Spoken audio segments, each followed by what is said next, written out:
One of the biggest cosmetic manufacturers running into hot water. Will the billionaire owner also take a haircut? Let's see.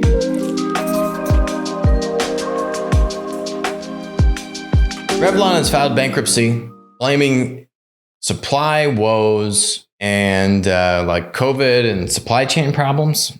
Doesn't really make sense. This company is a really interesting, just whole story around this. This company called, basically this activist investor, multi-billionaire named Ron Perlman bought this company through his kind of holding company investment business called McAndrews and Forbes. Bought it decades ago through kind of a aggressive activist investor tactic. They used Mike Milken, who runs the Milken Institute now, who did all these junk bonds. I think he went to jail for a brief stint of time. But Milken in the 80s kind of introduced this whole idea of junk bonds. People were buying companies all over the place, with very little actual equity capital, leveraging them all the way up to the hilts, buying them, and then trying to make things work. Didn't always work, but with Revlon, it did for a long time until basically COVID came along. And here's the interesting thing. I mean, Ron Perlman's a very smart guy.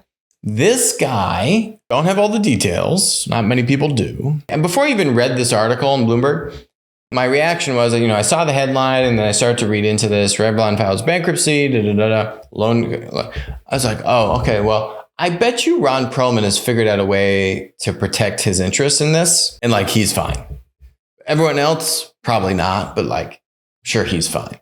And then you read the article and you go kind of read more of what happened. And that looks exactly what happened here. There was some kind of creditor adjustment in 2020. I mean, just listen to this, right? At issue is a disputed asset transfer, largely in 2020, which saw Revlon stave off default by cutting a deal with lenders that moved collateral out of other creditors' reach. The financing maneuver angered those who missed out and sparked years of litigation. It also inadvertently embroiled Citigroup after the bank helped arrange the deal and later mistakenly paid some creditors nearly $900 million while intending to process a routine interest payment. What? Whoops. That was a $900 million whoops. Was Perlman one of these creditors that got some of this $900 million? Probably. Perlman has seen that his company ain't doing so hot. You think he just woke up in 2020 and was like, oh, we're in trouble. Can't pay our bills. No. He's figured out a hedge himself a long time ago. He's going to be just fine. Everyone else, not so much. He's a shifty guy. But, I don't know. Is it illegal? You got to leave that up to the courts. He's smart, but he knows how to protect his interests. And other people can get screwed in the process. And I know this from, personal stories that I won't get into here, but this guy's an animal. So you bet yourself that he figured out to protect his own.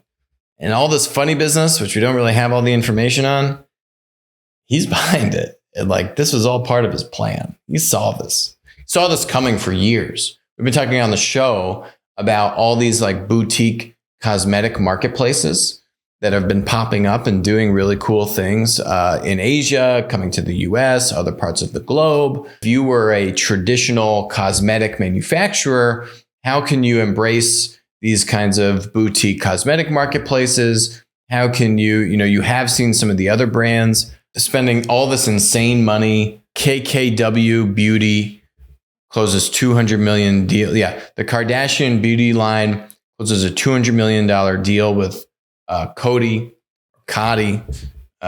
with this, cosmetic company. Massive deal, right? This is the second family member to sign a deal with them. In November 2019, her sister Kylie sold 51% of her brand for $600 million. You're seeing marketplace activity. You're seeing social media platform activity. Right? You're basically seeing platform business models, whether social media platforms, product marketplaces, decimate the traditional business model for cosmetics. When you can lower that barrier to entry, it's not that hard to make this stuff, this makeup. Barrier to entry to actually create the product is not very high. there's a bunch of third-party like manufacturers you can just do contract manufacturing for and outsource the manufacturing for it, right? The hard part is actually just selling it, getting it in front of the consumer. You can have nice high price points, very high margin on these products. People are very familiar to pay a lot of money for makeup, and it's a consumable. Like you use it and you need more of it. So there's a lot of money in it. Big focus on just getting in front of consumers. How do you affect that purchasing decision? You basically seen the platform business model completely upend the entire industry.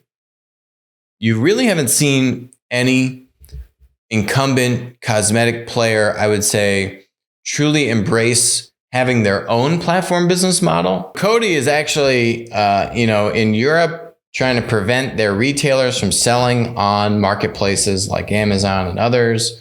That got scrutiny in the EU with the EU regulators and retailers not wanting to have to agree with that and all this kind of stuff. So, these cosmetic manufacturers can see what's going on. I would say none of them have truly been able to embrace platform innovation in its fullest. Coty trying to kind of work within and play within other people's platforms, not the best place to be, very precarious place to be. Revlon, I don't think here really just did much. They did stuff, but they kind of didn't do any drastic change. And Perlman was just figuring out how to protect his own, knowing that, I don't know, we might have some issues on the horizon. But I bet he's been preparing this for years. None of this was new in 2018, 2019. Oh, platforms. Oh, Instagram's a thing. Oh, people, right? None of that was new. Too late to do anything now if you're Revlon. What you would needed to have done was, be working on this years ago. And I don't think they really did. I think a good example of not innovating, but the billionaire is still keeping his money. Just platform disruption at its finest from all angles, multiple platform types coming in on this one. If you enjoyed this video, go check out our videos about GE and GE Predicts and GE Digital. Those are also some good examples of just kind of innovation gone wrong, a lot of fluff, a lot of hot air on that one. We were calling that one right for years, by the way. Go check out those videos. At least GE tried, but man, it was just all bungled up.